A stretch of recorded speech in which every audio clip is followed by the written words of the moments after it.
Ce qui suit ne sont que mes opinions et mes opinions seulement. Le 12 août 2014 est une date importante pour la communauté du gaming. Une démo, disons, non conventionnelle a été publiée sur PlayStation 4 appelée PT. Vous êtes à la première personne, le même couloir est en boucle, mais des choses étranges se produisent à tour de rôle. Évidemment, on ne comprend pas ce qui se passe. Vous devez faire déclencher des séquences et des événements pour pouvoir avancer plus loin, bien que ce soit mitigé. Pour éventuellement sortir de la maison et vous révéler que vous jouez à un playable teaser du prochain Silent Hill, ou plutôt Silent Hills. On savait qu'Hideo Kojima serait peut-être associé à ce projet.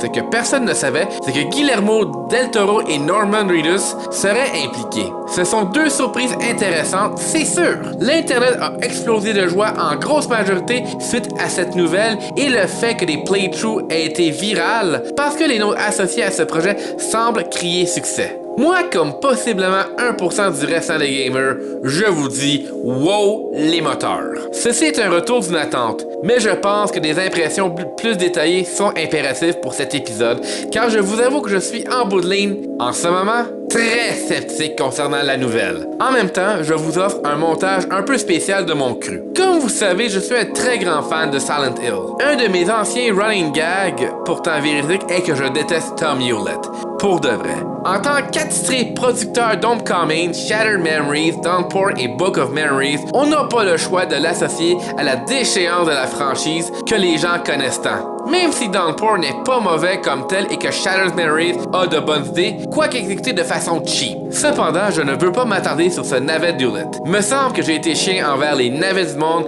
alors j'aimerais m'excuser auprès des navets du monde entier.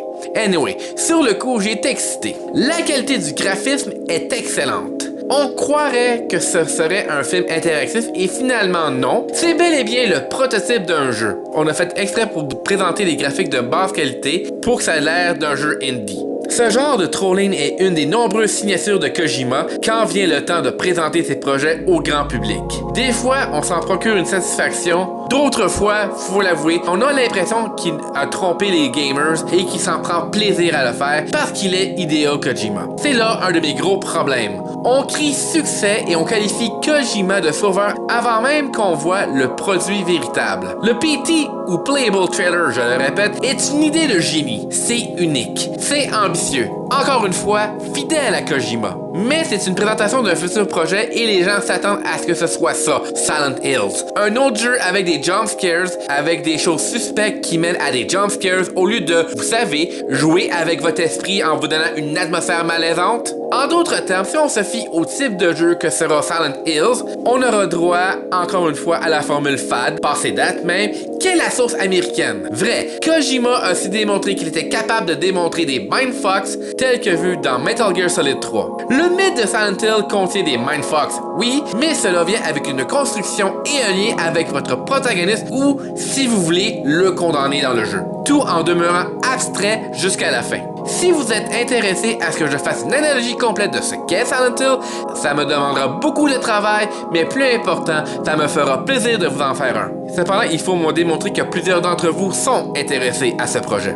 Le point dans tout ça, je ne suis pas totalement convaincu que Kojima comprenne Silent Hill. Tout comme Guillermo del Toro a déclaré dans plusieurs interviews que dans ses conceptions, dans le but de laisser libre cours à son imagination, il refuse de regarder le matériel antérieur. Même s'il y a pourtant une idée qui personnifie le mythe du jeu, chose très appréciée du public Silent Hill, cela impliquerait que del Toro refuserait de se documenter pour rester fidèle à la franchise. Parce que la communauté s'attend à ce que Kojima et del Toro redorent l'image du jeu tout en étant fidèles. Un peu comme Castlevania Lord of Shadows, Kojima cherchera à réinventer la roue tout en prétendant avoir inventé la détrou. C'est quelque chose qui dégage chez lui, mais qui est difficile à saisir les premières fois qu'on s'entretient avec lui, avec son attitude, ses gestes et ce qu'il dit. Ce qui fait qu'on s'éloignerait encore plus de ce que les fans recherchent vraiment dans un Silent Hill, du neuf à travers le vieux. Et avec comment que la série a progressé dans les dernières années, ayant déjà atteint le bas fond, on comprend que ce projet prometteur pourrait être effectivement celui qui va redonner les lettres de noblesse à la franchise ou planter le dernier clou dans son cercueil. Tout ça par pure égocentrisme et je m'en foutisme. Voilà pourquoi, comme bien des gens, je tiens à la fidélité d'une franchise. C'est son identité. Son identité n'est pas brisée et pourtant, on a ressenti le besoin de la réparer, entre autres comme prétexte comme quoi que son nom seul devrait faire vendre le jeu. Joueriez-vous à Shattered Memories s'il n'avait pas le nom Silent Hill d'attaché, et ce malgré ses promesses?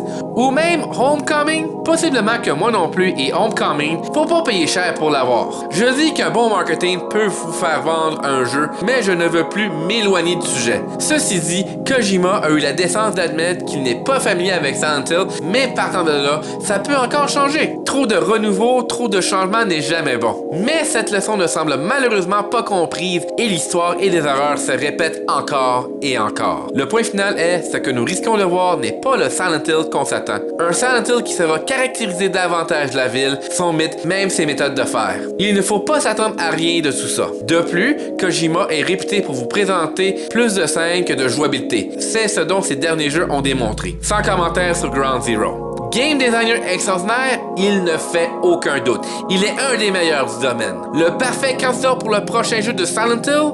Nous ne saurons rien avant 2015, même 2016. C'est pourquoi, au lieu d'attendre vers la fin d'année pour en parler d'un coup qu'il y ait d'autres nouvelles, j'ai également compris que le PT est tout ce que nous aurons pour les 4 mois à suivre avant la fin de l'année et après une bonne semaine de recherche et de réflexion. Non seulement ai-je compris qu'il valait mieux que je parle de cette attente plus tôt que tard, mais c'est aux réactions de plusieurs joueurs, donner mes impressions plus complètes que juste rapporter la nouvelle me semblait plus pertinent. C'est une lame à double tranchant, mais je suis tout excité de voir la suite et même avec Norman Reedus, une idée intéressante pour un modèle, peu importe son rôle, et Guillermo del Toro associé au projet, je dois admettre qu'à travers mes soucis, mon attente est au moins atteinte. Je m'attendais à juste une petite nouvelle cheap du genre, c'est vrai, Kojima est associé au projet de Silent Hill ou qu'on se fasse dire que c'est une fausse rumeur. Hashtag trollolololo. Mais ce n'est pas le cas en bout de ligne. Kojima vous présentera Silent Hills, au pluriel. Seulement, ne prenez pas trop le PT au sérieux. C'est voulu d'être quelque chose de viral pour confirmer ce que plusieurs soupçonnaient déjà. Si vous êtes intéressé à ce que je fasse plus ce type de vidéo à l'avenir, en plus des critiques, faites-le moi savoir dans les commentaires ou en me contactant personnellement.